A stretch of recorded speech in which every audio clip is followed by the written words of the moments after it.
Hai best people, bertemu lagi dengan tutor aneh. Oh iya dong, tutor aneh. Nggak mau gue dilabelin tutor normal, biasa aja sama kayak orang lain. You know.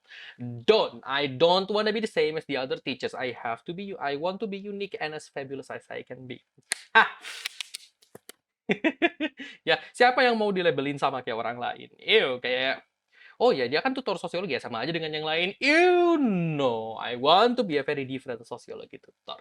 Karena kalau misalnya kita sama aja dengan orang lain, terus what makes us unique gitu loh. Kayak apa yang bikin kita unik kalau kita sama aja dengan orang lain, ya kan? Anyway, di video ini kita bakal ngobrolin tentang apa yuk? Karakteristik ilmu sosiologi dan tujuan serta manfaat atau kegunaannya sosiologi gitu ya. Harapannya setelah video ini teman-teman connect tuh sebenarnya sosiologi itu adalah ilmu sosial tapi nggak seperti yang teman-teman pikir. Dan teman-teman tahu kenapa teman-teman belajar sosiologi gitu, oke? As usual, don't forget to like, share, and subscribe to my channel. Like video ini, jangan lupa share ke semua orang, literally semua orang yang teman-teman tahu. Supaya subscriber aku cepet-cepet nambah gitu. Aku butuh biar bisa YouTube kreator, butuh iklan buat bayar listrik. Ya, jangan lupa like, share, dan subscribe. Dan teman-teman kalau mau curhat, kalau mau berkomen apa seperti biasa, the comment section is always open. I do not close the comment sections. Dan kalau aku mendapati ada komen-komen yang menurut aku tidak pantas untuk ditampilkan depan umum, aku akan delete komennya. Ya. Karena aku pengen comment section video aku tuh bersih gitu. Maksudnya bersih dari drama aneh-aneh toksik gak jelas ya. Normies you. Anyway, jadi kita akan bicara tentang karakteristik dan manfaat sosiologi. Tapi kita akan bicara dulu tentang kita recap lagi di video sebelumnya. Apa itu sosiologi? Masih ingat? Apa itu sosiologi? Duh, tulisan tangan aku jelek dan keyboardnya jatuh mulu. Udah dari video kemarin tuh video jatuh mulu. Ya. Sosiologi itu adalah ilmu tentang berteman. Ya. Ilmu yang membicarakan tentang teman ya. Asal katanya dari sosius dan logos. Ya. Logos itu artinya ilmu, sosius itu artinya teman. Dan jangan lupa bahwa sosiologi adalah rumpun dari ilmu sosial. Oke. Nah, sekarang kalau kita bicara karakteristik, kita akan bicara tentang apa sih yang ngebuat sosiologi itu adalah jadi satu ilmu yang unik gitu. Apa yang ngebuat sosiologi itu beda dari ilmu-ilmu yang lain? That's the characteristic. Kayak kalau misalnya teman-teman bicara karakteristik atau kalau mungkin kita sering bilangnya ciri-ciri ya. Kalau teman-teman bicara ciri-ciri orang, misalnya ciri-ciri Kang Aldi nih. Teman-teman bicara apa sih ciri-cirinya Kang Aldi? Oke, pertama ngomongnya kecepatan, I'm fully aware. Yang kedua kadang-kadang kecampur bahasa Inggris. Yang ketiga ngaler ngidul. Gitu kan. Tapi yang keempat, salah satu ciri yang paling orang-orang ngeh dari Kang Aldi dan orang-orang banyak yang setuju adalah Kang Aldi itu sangat friendly, sangat ramai. Karena buat aku nggak ada alasan untuk aku galak atau judes tuh kayak, buat apa? Masa guru galak sih? Kan itu untuk pembentukan mental supaya mental kamu kuat. If you wanna build mental, it's not by scolding people, but it's by nurturing them. But then again, everyone has their own way. I just don't like being angry. Because why should I? Oke. Nah, itu kan ciri-ciri yang ngebuat Kang Aldi itu unik dari orang-orang yang lain. Karena manusia banyak, tapi orang begitu ngelihat ciri-ciri Kang Aldi, baik secara fisik ataupun secara kepribadian, teman-teman akan langsung tahu kalau itu Kang Aldi. Begitu pula karakteristik sosiologi sebagai ilmu. Ini adalah hal-hal yang ngebuat sosiologi itu beda dari ilmu yang lain. Ada 4, teman-teman. Karakteristik sosiologi ada 4. Nggak banyak-banyak. Yang pertama, ada yang disebut dengan karakteristik empiris. Apa itu karakteristik empiris? Karakteristik empiris itu maksudnya nyata ya. Atau kayak by data. Maksud aku nyata atau by data tuh kayak gini. Kita mau bicara apa ya? Contoh fenomena deh. Apa ya? Let's say kita mau bicara fenomena, oh anak muda zaman sekarang ketagihan TikTok misalnya. Oke, everybody can say that anak muda itu ketagihan TikTok, but where's the data? Where? Give me the data. Kasih gue data. Kayak, kenapa kamu bisa bilang anak muda sekarang ketagihan main TikTok? Iya, aku ngelihat ada anak-anak sekarang tuh di depan HP mulu scroll-scroll TikTok. Do they really scroll TikTok atau itu YouTube Shorts? Itu kan dua media yang berbeda ya toh? Or maybe they're scrolling Instagram. Kan beda toh? So give me the data. Give me the data. Kalau nggak ada data, whatever you say is your opinion. But if it's proven by data, it means it's empiris. Itu adalah fakta. Kalau sudah ada datanya, berarti itu fakta. Dan kita sosiologi hanya bicara fakta. Kalau opini, keep your opinion to yourself. I don't want to hear your opinion. Bercanda. Ya. Sekali lagi, ketika kita bicara tentang hal-hal di sosiologi, kita bicara by data. Gitu. Sehingga kalau misalnya teman-teman, oh kak, tapi kan ini, misalnya kita lagi diskusi fenomena nih, terus teman-teman berkomen di komen YouTube, tapi kak, ini kan begini. Oke, give me the data. Give me the data. Datanya tuh kayak gimana sih yang dibutuhin? Nanti di bab penelitian sosial, teman-teman akan belajar data kayak gimana aja sih yang bisa dipakai untuk mendiskusikan fenomena dalam sosiologi. Gitu ya. Intinya sosiologi itu nggak ngomongin something yang nonsense gitu. Tapi we are talking about something that's real, yang nyata gitu ya, dan bisa dibuktikan dengan data. Dan datanya harus valid ya. But that's another story. Yang kedua, yaitu kumulatif. Apa itu kumulatif? Ingat nggak? Di video sebelumnya, aku pernah bilang bahwa sosiologi itu nggak jalan di tempat. Maksudnya kayak ilmu sosiologi itu bisa berkembang terus and you can add your own knowledge.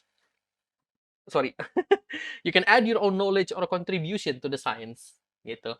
Nah, itulah maksudnya ilmu sosiologi yang kumulatif. Kumulatif tuh kayak nambah terus, numpuk gitu. Arti harfiahnya kumulatif itu kan numpuk ya. Maksudnya numpuk tuh gini.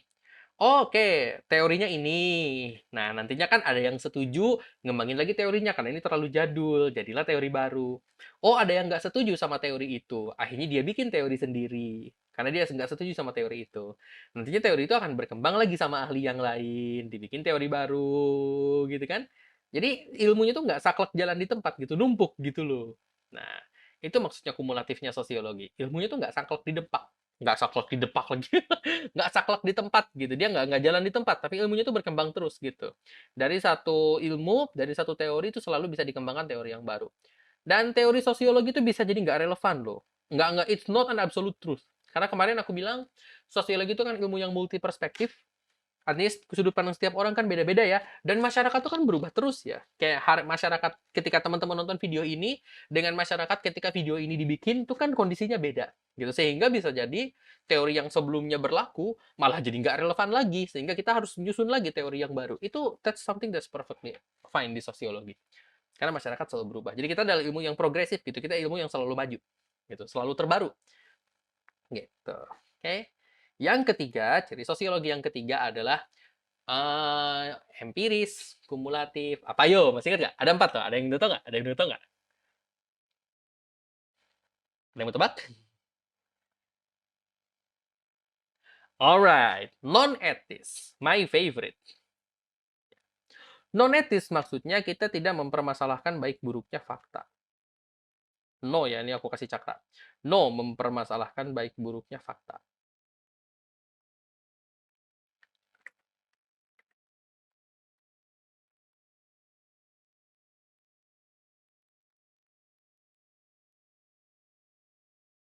Ya. Maksudnya gini, di sosiologi kita ini bukan suatu ilmu yang normatif ya. Lawannya non-etis itu adalah normatif. Sosiologi itu bukan satu ilmu yang normatif dalam arti kayak, oh ini tuh jelek, ini nggak boleh ada, ini tuh bagus, ini tuh jelek, ini tuh masyarakatnya harusnya kayak gini. No, we don't do that in sociology. If you want to do something like that, learn civics. Itu ranah ilmu PPKN. Karena di pelajaran PPKN, teman-teman akan dibina supaya teman-teman selaras dengan undang-undang, Aldian. Undang-undang dasar, Pancasila, dan segala rupa nilai dan norma yang berlaku di Indonesia. Tapi di sosiologi, kita nggak akan mempermasalahkan apakah fenomena yang kita obrolin itu baik atau buruk. Artinya, ketika teman-teman, let's say misalnya kita ngediskusiin tentang kasus yang ramai nih, misalnya LGBTQ+, gitu kan. Oke, kita bicara LGBTQ+. Oke, mungkin kalau teman-teman belajar PPKN, teman-teman akan diajarkan bahwa LGBTQ+ itu adalah hal yang jelek, bla bla bla bla bla bla. Oke, that's that. Tapi di sosiologi, kita nggak bicara itu. Oke, this is the phenomena, ini adalah LGBTQ+, ini datanya, ini adalah rutinitas mereka, this is how they feel, gitu. We talk objektif.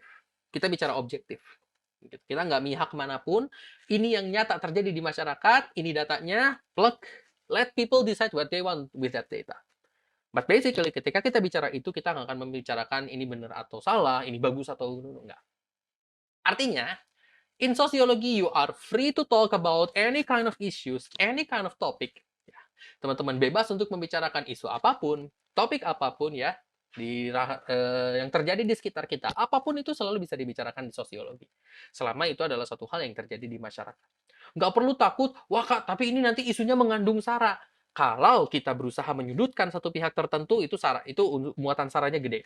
Tapi bukan berarti sosiologi tidak akan membicarakan suku, agama, dan ras atau antar golongan. Nggak. Kita akan membicarakan suku, agama, ras, dan antar golongan. Nanti di kelompok sosial kan, kita akan bicara etnosentris, itu perilaku dari kesukuan kan. Kita akan bicara primordialisme yang nantinya nyambung ke suku, agama, ras, dan antar golongan. Kita juga mungkin akan bicara tentang konflik rasial, konflik etnis, dan lain-lain.